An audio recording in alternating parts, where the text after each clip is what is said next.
मोदी मंत्रिमंडल के नवनियुक्त सदस्यों को मिला विभाग संभाला कार्यभार। बुधवार को केंद्रीय मंत्रिमंडल का हुआ था विस्तार और फेरबदल, जिसमें 43 सदस्यों को दिलाई गई थी पद और गोपनीयता की शपथ।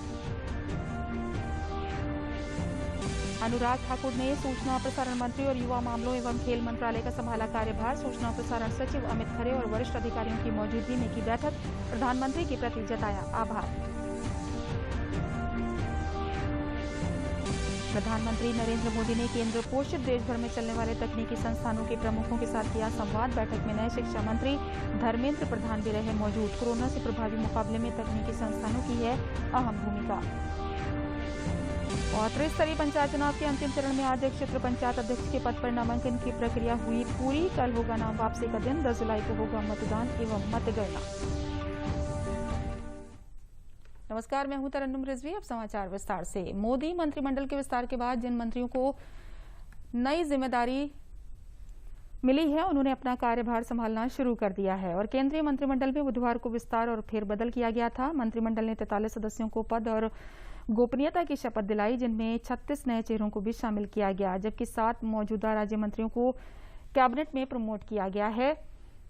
वहीं 8 नए चेहरों को भी कैबिनेट मंत्री का दर्जा दिया गया है। मंत्रिमंडल में जिम्मेदारियां मिलने के बाद मंत्रियों ने भी आज सुबह से अपना कार्यभार संभालना शुरू कर दिया है।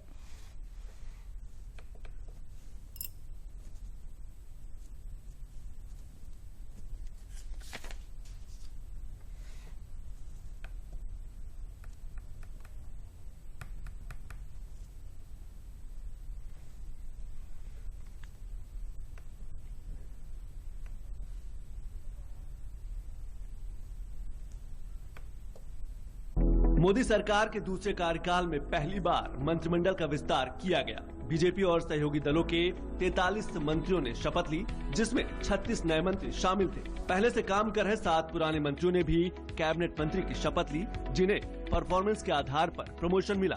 कैबिनेट की सुरक्षा मामलों संबंधी समिति के सदस्यों यानी टॉप मंत्रियों के पोर्टफोलियो में कोई बदलाव नहीं हुआ। हालांकि विस्तार में ऊर्जा से लबरेज युवा नेताओं पर भरोसा जताया गया। गृह मंत्री अमित शाह को पीएम मोदी ने इसी हफ्ते गठित सहकारिता मंत्रालय अतिरिक्त की अहम जिम्मेदारी भी सौंपी गई। पहले नौकरशाह रहे और बाद में कई वैश्विक कंपनियों में अहम पदों पर योगदान देने वाले अश्विनी वैष्णव को रेलवे मंत्रालय की जिम्मेदारी दी गई। आईटी कानपुर से एमटेक अश्विनी को साथ ही संचार और सूचना प्रौद्योगिकी मंत्रालय की भी जिम्मेदारी मिली है। मनसुख मंडाविया को स्वास्थ्य मंत्रालय के साथ रसायन और उर्वरक मंत्रालय की जिम्मेदारी मिली।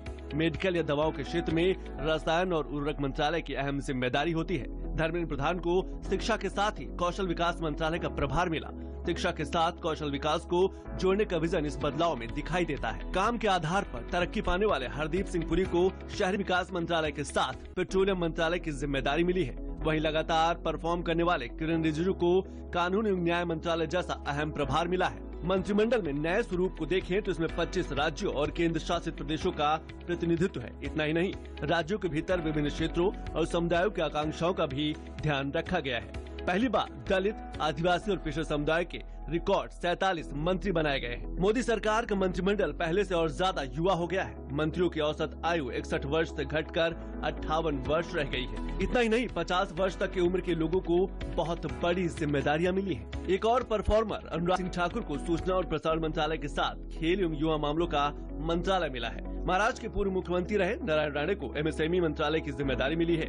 वहीं असम के पूर्व सीएम सर्बानंद सोनोवाल को पोर्ट, शिपिंग एवं जल परिवहन के साथ आयुष मंत्री बनाया गया है। जी किशन रेड्डी को पर्यटन और संस्कृति मंत्रालय के अलावा पूर्वोत्तर क्षेत्र विकास मामलों का भी मंत्रालय मिला है। ये ध्यान रहे कि पूर्वोत्तर क्षेत्र के विकास को लेकर बेहद संवेदनशील रहने वाले पीएम मोदी क्षेत्र को टूरिज्म का हब बनाना चाहते हैं। पीयूष गोयल को वाणिज्य और उद्योग के साथ ही कपड़ा मंत्रालय और उपभोक्ता मामले, खाद्य एवं सार्वजनिक वितरण विभाग का कार्यभार मिला है। भूपेंद्र यादव को श्रम और रोजगार के अलावा वन एवं पर्यावरण मंत्रालय का महत्वपूर्ण दायित्व मिला है। प्रमोशन पाने वाले पुरुषोत्तम रूपाला को मत्स्य पालन, पशुपालन और डेयरी जैसे विभागों को संभालने की जिम्मेदारी मिली है। डॉक्टर जितेंद्र सिंह को विज्ञान और तकनीक मंत्रालय के साथ ही पृथ्वी विज्ञान मंत्रालय का स्वतंत्र प्रभार मिला है। पीएमओ की जिम्मेदारी भी वो पहले की तरह संभालते रहेंगे। विस्तार के बाद अब मंत्रिमंडल में महिला मंत्रियों की संख्या रिकॉर्ड 11 हो गई है। महिलाओं और बच्चों पर मोदी सरकार का फोकस जारी रहेगा। स्मृति ईरानी को पहले की तरह महिला एवं बाल विकास मंत्रालय की जिम्मेदारी दी गई है। राज्य मंत्रियों के विभागों का बंटवारा भी न सिर्फ उनकी योग्यता और अनुभव को देखते हुआ है, बल्कि एक मंत्रालय को दूसरे का पूरक बनाया जा सके उसका भी ध्यान रखा गया है। बीते 7 वर्षों में अपने संकल्प और प्रयासों से देश की सिद्धि की तरफ ले जाने वाले पीएम मोदी ने एक बार फिर विकास के लिए ये बड़े बदलाव किए हैं, तो लोगों को भी सही मायने में देश की और सबकी इस सरकार से बड़ी उम्मीदें हैं। Bureau report, DD news. Anurag Thakur ने आज मंत्रालय में अपना कार्यभार संभाल लिया। इस मौके पर सूचना और प्रसारण सचिव अमित खरे सहित वरिष्ठ अधिकारी मौजूद थे। कार्यभार संभालने के बाद अनुराग ठाकुर ने मंत्रालय के अधिकारियों के साथ बैठक भी की। कार्यभार संभालने के बाद उन्होंने प्रधानमंत्री का आभार व्यक्त करते हुए कहा कि वे प्रधानमंत्री नरेंद्र मोदी की उम्मीदों पर खरा उतरेंगे।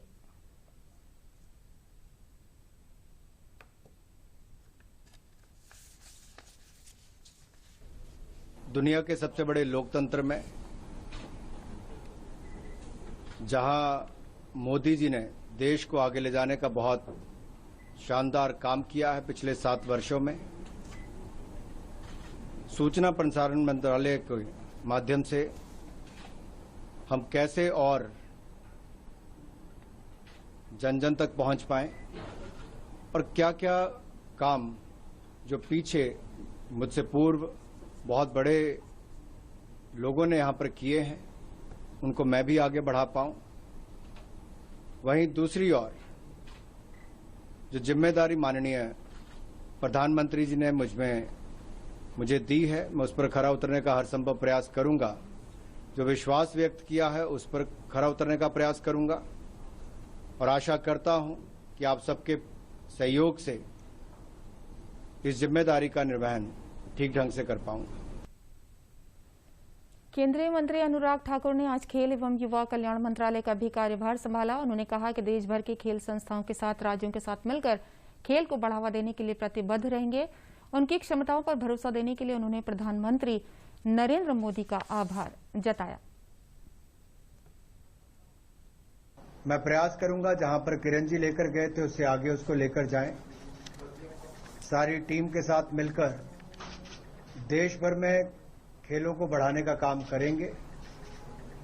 राज्यों को साथ में लेकर, खेल संस्थाओं को साथ में लेकर, एसोसिएशन फेडरेशंस को साथ में लेकर हर संभव प्रयास करेंगे, क्योंकि एक खेलों के प्रति विशेष रुचि रखने वाले ऐसे माननीय देश के प्रधानमंत्री जी हैं और दुनिया का सबसे बड़ा क्रिकेट स्टेडियम जिनकी सोच के कारण देश में बन पाया। देश भर में अलग अलग खेल की मूवमेंट चली और भारत खेलों में बहुत अच्छा करे, युवाओं का राष्ट्र निर्माण में भूमिका बड़ी हो, उसमें यूथ सर्विसेज के डिपार्टमेंट का भी योगदान हो, स्पोर्ट्स मिनिस्ट्री का खेलों के प्रति भी हो।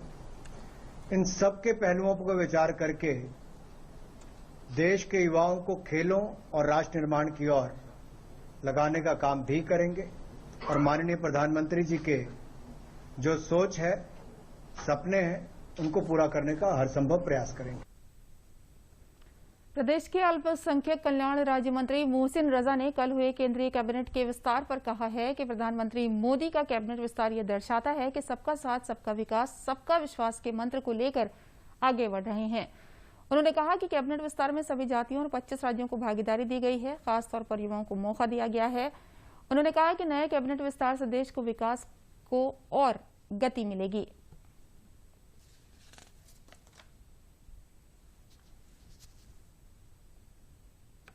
आदरणीय मोदी जी के नेतृत्व की दूसरी बार बनी सरकार में पहला विस्तार अपने आप में ये साफ दर्शाता है कि उनका सबका साथ, सबका विकास और सबके विश्वास का जो उनका मूल मंत्र है, उसी को आगे बढ़ाते हुए आदरणीय मोदी जी ने साफ तौर पर सभी राज्यों को, सभी वर्गों को, सभी जातियों को किस तरह से भागीदारी दी है देश के नेतृत्व में, ये अपने आप में दर्शाता है कि जिस तरह से सारे अलायंस दलों को भी उन्होंने मौका दिया, सभी जातियों को, सभी क्षेत्रों को, 25 राज्यों के लोगों को इसमें बाकायदा भागीदारी दी गई है देश के निर्माण और विकास के लिए। और सबसे बड़ी बात निकल कर आई है कि युवाओं को बहुत मौका दिया गया है।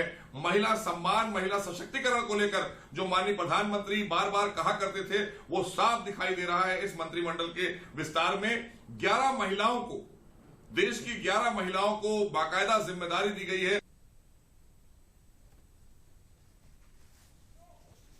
प्रधानमंत्री नरेंद्र मोदी ने केंद्र की फंडिंग से चलने वाले तमाम तकनीकी संस्थानों के प्रमुखों के साथ संवाद किया। वीडियो कॉन्फ्रेंसिंग के जरिए हुई बैठक में कई IITs, IIM, भारतीय विज्ञान संस्थान बेंगलुरु सहित देश की कई प्रतिष्ठित तकनीकी संस्थाओं के प्रमुख शामिल हुए। कोरोना महामारी से प्रभावी मुकाबले में तकनीकी संस्थानों की अहम भूमिका है और इसी के मद्देनजर इस बैठक में हुए संवाद को बेहद महत्वपूर्ण माना जा रहा है। इस बैठक में नए शिक्षा मंत्री धर्मेंद्र प्रधान और उनके सहयोगी राज्य मंत्री भी शामिल हुए।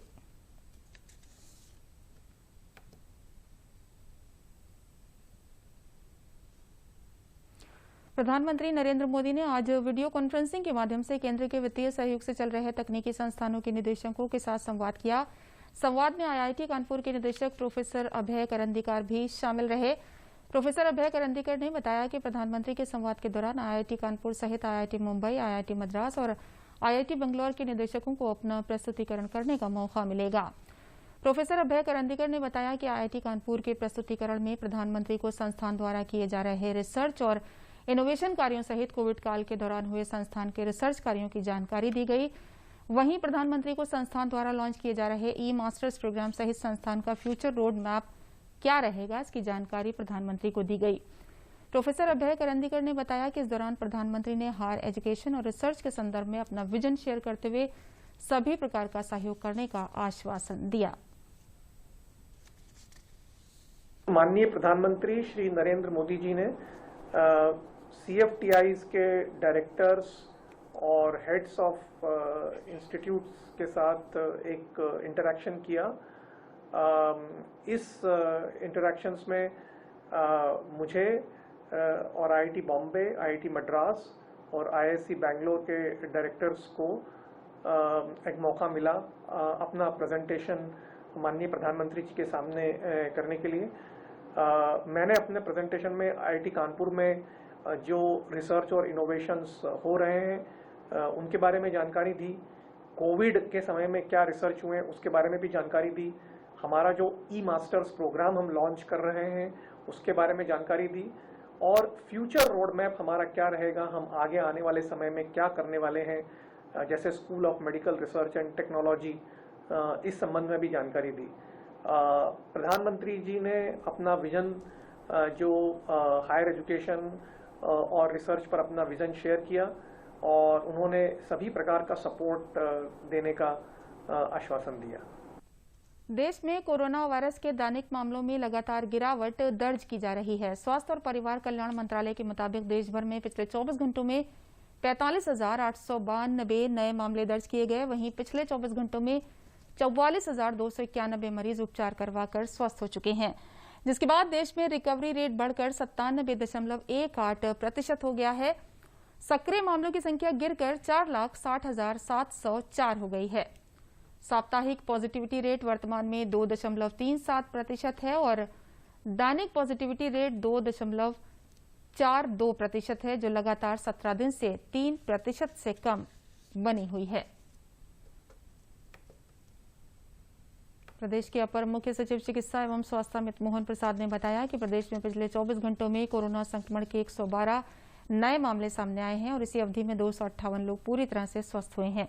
उन्होंने बताया कि प्रदेश में कोरोना संक्रमण में 1,789 सक्रिय मरीज हैं।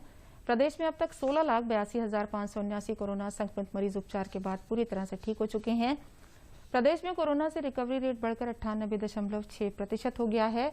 पिछले 24 घंटों में प्रदेश में 10 लोगों की मृत्यु हुई है। उन्होंने बताया कि प्रदेश में पिछले 24 घंटों में 2,59,174 सैंपल की टेस्टिंग हुई है, जिसको मिलाकर प्रदेश में अब तक 5,98,48,583 सैंपल की जांच की जा चुकी है। विगत 24 घंटों में संक्रमण के 112 नए मामले सामने आए हैं। इसी अवधि में उपचारित होकर डिस्चार्ज होने वालों की संख्या 258 है।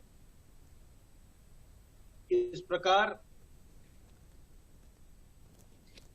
30 अप्रैल के बाद से निरंतर एक्टिव केस की संख्या में कमी आ रही है और आज एक्टिव केस की संख्या घटकर के 1,789 हो गई है। कोविड से संक्रमण के पश्चात अब तक 16,82,579 व्यक्ति संक्रमण विहीन हो चुके हैं और स्वस्थ हो चुके हैं। इस समय प्रदेश में रिकवरी का प्रतिशत 98.6% चल रहा है। कोविड संक्रमित व्यक्तियों में से कल 10 लोगों की मृत्यु दर्ज की गई है। कोरोना के खिलाफ टीकाकरण अभियान भी भारत में तेजी से बढ़ रहा है। केंद्रीय स्वास्थ्य एवं परिवार कल्याण मंत्रालय के मुताबिक देश में अब तक 36 करोड़ 48 लाख से अधिक कोविड टीकों की खुराक दी गई है। वहीं पिछले 24 घंटों में 33 लाख 81 हजार से अधिक टीके लगाए गए। कोरोना महामारी की तीसरी लहर की संभावनाओं को देखते हुए वैक्सीनेशन बड़ी संख्या में लोग ले रहे हैं। ऐसा ही एक वर्ग कैंसर रोगियों का है जिनको संदेह है कि कोरोना वैक्सीन लेना है या नहीं लेना है। इसमें बड़ी असमंजस की स्थिति रही। क्षेत्रीय कैंसर संस्थान प्रयागराज की वरिष्ठ चिकित्सक डॉक्टर सोनिया तिवारी ने बताया कि कैंसर रोगी भी कोरोना से बचने के लिए वैक्सीनेशन ले सकते हैं और वो कोरोना वैक्सीन की दोनों डोज ले सकते हैं। डॉक्टर सोनिया तिवारी के द्वारा कैंसर रोगियों को दिशा निर्देश जारी किए गए हैं जिससे इस प्रकार के रोगियों को कोरोना से बचने के लिए एक अलग गाइडलाइन मिल सके। इस गाइडलाइन के माध्यम से जहां एक और कैंसर मरीजों को इसका लाभ पहुंचेगा और उन्हें बहुत बड़ा फायदा होगा। अभी तक इस प्रकार की गाइडलाइन कैंसर रोगियों को नहीं मिल पाई थी।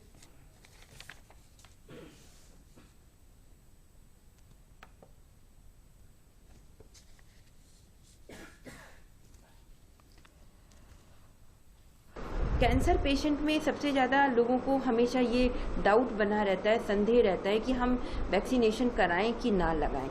कि नॉर्मल जो पब्लिक है उसमें तो लगना ही है, हेल्थ वर्कर्स को लग रही है, कैंसर पेशेंट को क्या करें।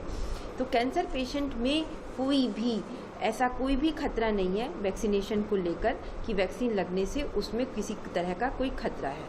तो कैंसर पेशेंट को इवन सबसे ज़्यादा ज़रूरी है कि वैक्सीनेशन हो जाए, वैक्सीन लग जाए, क्योंकि उसकी वजह से जो कोविड इन्फेक्शन होने का खतरा होता है वो बहुत कम हो जाता है। आप अपने डॉक्टर की सलाह से जहाँ पे भी आपका कैंसर ट्रीटमेंट हो रहा है वहाँ पे डॉक्टर की सलाह लेके आप वैक्सीनेशन करा सकते हैं और ये पूरी तरीके से सुरक्षित है। आजादी का अमृत महोत्सव के तहत वाराणसी के आयुक्त सभागार में कृषि निर्यात को बढ़ावा देने के लिए जागरूकता कार्यक्रम का आयोजन किया गया जिसमें काफी संख्या में किसान, फार्मिंग संगठन, कृषि विभाग के अधिकारी, कृषि वैज्ञानिक, महिला किसानों ने भाग लिया। कार्यक्रम को संबोधित करते हुए वाराणसी की मंडलायुक्त दीपक अग्रवाल ने कहा कि कृषि उपज को जितना अधिक से अधिक निर्यात करेंगे उतनी आमदनी बढ़ेगी और विदेश में भारत का नाम रोशन होगा। एपीडा के महाप्रबंधक सीबी सिंह ने कहा कि उनके विभाग द्वारा किसानों को लगातार निर्यात के लिए प्रोत्साहित किया जा रहा है। इससे उनको जहां नया बाजार मिल रहा है वहीं उन्नत खेती के लिए प्रेरणा भी। कार्यक्रम में कृषि वैज्ञानिकों ने भी अपनी अपनी जानकारियां साझा की।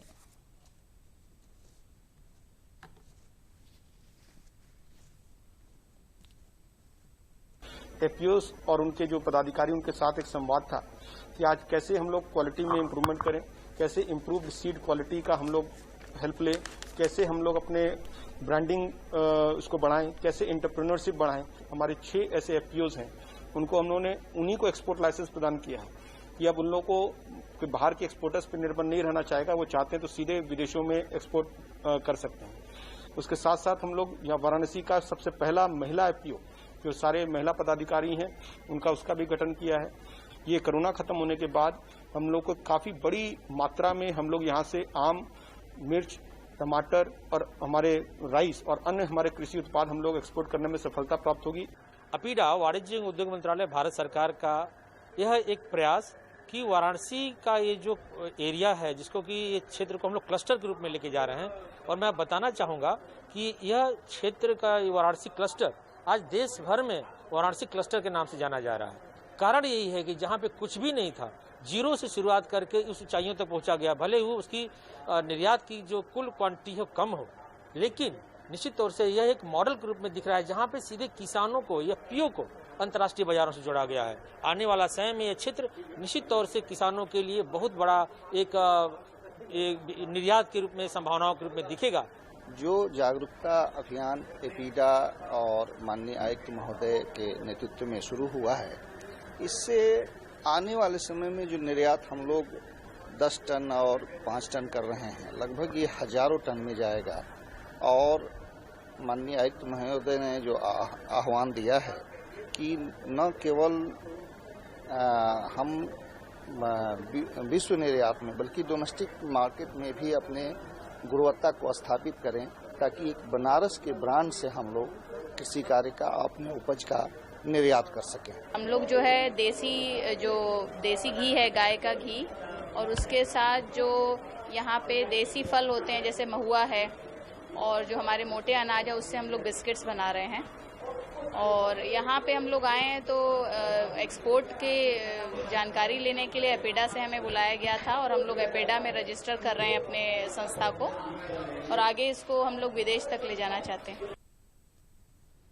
प्रदेश में ब्लॉक प्रमुख का चुनाव 10 जुलाई को है। चुनाव के लिए आज 3 बजे तक नामांकन किया गया। 9 जुलाई को सुबह 11 बजे से दोपहर 3 बजे तक उम्मीदवारी वापस लेने का समय निर्धारित किया गया है। राज्य निर्वाचन आयोग के मुताबिक 10 जुलाई सुबह 11 बजे से दोपहर 3 बजे तक मतदान होगा। 10 जुलाई को ही मतगणना होगी। लखनऊ में जिला निर्वाचन अधिकारी अभिषेक प्रकाश ने अचानक विकासखंड माल में पंचायत प्रमुख नामांकन प्रक्रिया का निरीक्षण किया। जिलाधिकारी ने बताया कि नामांकन प्रक्रिया को शांतिपूर्ण ढंग से संपन्न कराने के लिए पर्याप्त मात्रा में पुलिस बल व बैरिकेडिंग कराई गई है।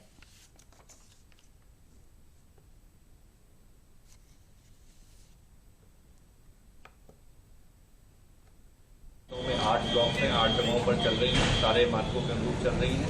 3 बजे से स्क्रूटनी की जाएगी और कल 9 जुलाई को नाम वापसी का समय 11 से 3 के बीच में ले सकते हैं, और उसके बाद कंटेस्टिंग कैंडिडेट फाइनलाइज किए जाएंगे, और फिर दिनांक 10 तारीख को 11 से 3 मतदान होगा, और 3 बजे के बाद काउंटिंग की प्रक्रिया की जाएगी। तो हर जगह आज 8 जुलाई को नामांकन की प्रक्रिया चल रही है। प्रधानमंत्री फसल बीमा योजना के तहत किसानों को अपनी फसल की सुरक्षा मिलती है। इस योजना के तहत में रबी, खरीफ आदि फसलों को भी शामिल किया गया है। हाथरस जनपद के किसान भी इस योजना का लाभ ले रहे हैं। जनपद में 1 जुलाई से लेकर 7 जुलाई तक फसल बीमा सप्ताह मनाया गया, जिसमें पिछले वर्षों की अपेक्षा अधिक किसानों द्वारा बीमा कराए जाने की संभावना है। बीमा योजना प्रभारी सीपी शर्मा ने बताया कि 1 जुलाई से 7 जुलाई के बीच फसल बीमा सप्ताह मनाया जाता है। साथ ही योजना के प्रचार प्रसार के लिए 20 तारीख तक वाहन छोड़े गए हैं। किसानों को फसल बीमा कराने के लिए प्रोत्साहित किया जा रहा है।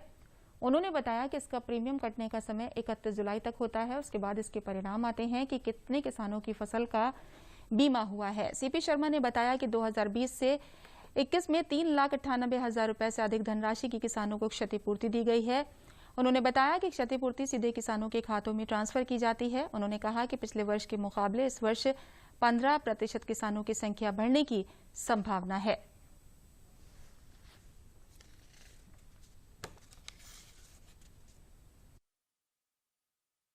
में जो खरीफ में जो किसानों को बीमा संख्या थी वो 6,322 थी, जिसमें 4,132.44 हेक्टेयर का क्षेत्रफल था, और 81 किसानों को क्षतिपूर्ति मिली थी, जिसमें 3,98,251 रुपये उनको क्षतिपूर्ति दी गई है, उनके खाते में ट्रांसफर की गई है। पिछले साल मेरी फसल खराब हो गई थी, क्योंकि मैंने फसल बीमा करा रखा था, इसलिए मुझे उसका फ़ायदा मिला, और जिससे कि मैंने आगे की फसल की तैयारी करी है। इसलिए मैं सभी किसानों से कहना चाहूँगा कि वो भी प्रधानमंत्री फसल बीमा कराएं और इस योजना का लाभ उठाएं। मैंने पिछले सत्र में प्रधानमंत्री फसल बीमा कराया था, और उसका मुझे लाभ भी मिला, क्योंकि मेरी फसल ख़राब हो गई थी, और उसमें फसल ख़राब होने का मुझे मुआवजा मिला, जिससे मैंने अगली फसल की तैयारी की। बीमा योजना जनपद के किसानों के लिए जोखिम के समय बहुत ही उपयोगी साबित हो रही है। किसानों के लिए बेमौसम ओलावृष्टि के साथ साथ कई रोगों के कारण फसलें खराब हो जाया करती थीं। अब प्रधानमंत्री फसल बीमा योजना का किसान भरपूर लाभ उठा रहे हैं, जिससे किसानों के चेहरे पर एक खुशी देखी जा रही है। किसान बालकृष्ण मलौली निवासी ने बताया कि उन्होंने हाइब्रिड धान की फसल लगाई थी। पानी और बीमारी लग जाने के कारण फसल नष्ट हो गई थी। मैंने प्रधानमंत्री फसल बीमा योजना कराया था, जो जोखिम के समय मेरे काम आया, और मुझे 64,400 रुपए की क्षतिपूर्ति मिली, जिससे हमें अगली फसल तैयार करने में बड़ा सहयोग मिला है।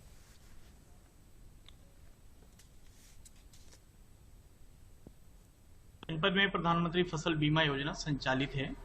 अभी भारत के 75 वर्ष स्वतंत्रता दिवस के होने के अवसर पर अमृत महोत्सव का आयोजन किया जा रहा है।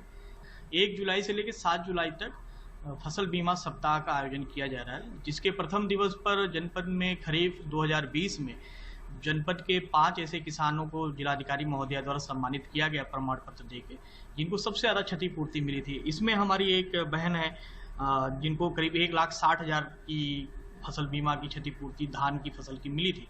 इसी तरह हमारे 3 और किसान भाई हैं हैसर ब्लॉक के ही, जिनको करीब 60 से लेकर 70,000 तक क्लेम मिला, और एक किसान भाई थे जो विकासखंड मेहदलावल के हैं सरफरा के, तो उनको करीब 60,000 का क्लेम मिला। इस प्रकार से हमारे जो किसान भाई जनपद के हैं उनको फसल बीमा योजना के अंतर्गत क्षतिपूर्ति के रूप में धनराशि प्राप्त हुई है। मेरा नाम हरशंकर है, मैं मलौली का निवासी हूँ। मैंने धान की फसल लगाई थी, उसमें पानी ज़्यादा लग जाने से फसल हमारी बर्बाद हो गई, और उसमें हमको बीमा कराया था हमने, और हमको 34,000 कुछ रुपया मिला। मेरा नाम बालकृष्ण चतुर्वेदी, ग्राम मलौली, विकासखंड हैसर बाजार का हूँ। मैं कृषक हूँ। मैंने पिछले वर्ष हाइब्रिड धान लगाया था, जो बाढ़ और वर्षा के नाते नष्ट हुआ था और बीमारियां भी आई थी, जिसके एवज में मेरे बीमा के कारण मुझे 64,400 रुपये के अनुदान मिला है। प्रधानमंत्री कृषक बीमा योजना एक बहुत अच्छी स्कीम है, जिसे हर किसान को कराना चाहिए, जो जोखिम के समय काम आती है। और मैं धान की फसल लगाई थी, हर्दिया रोग लगने के नाते धान का फसल उपज नहीं पाया, उसमें मेरा नुकसान हुआ। और ये जो प्रधानमंत्री योजना है फसल के लिए जो आया है, वह सबको लाभदायक हुआ है। 33,000 कुछ रुपए का लाभ मिला है। यह बीमा बहुत अच्छी योजना है। अब आप दूरदर्शन न्यूज उत्तर प्रदेश के समाचार बुलेटिन और समसामयिक विषयों के कार्यक्रमों को हमारे YouTube channel DD news UP पर देख सकते हैं। इसके लिए आपको लॉगिन करना होगा www.youtube.com/ddnews।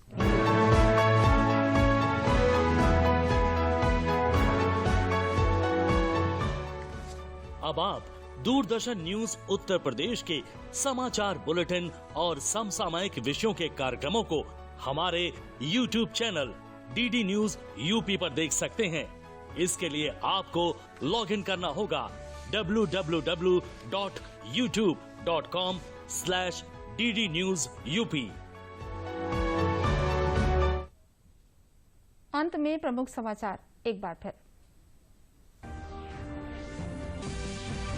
मोदी मंत्रिमंडल के नवनियुक्त सदस्यों को मिला विभाग संभाला कार्यभार। बुधवार को केंद्रीय मंत्रिमंडल का हुआ था विस्तार और फेरबदल, जिसमें 43 सदस्यों को दिलाई गई थी पद और गोपनीयता की शपथ।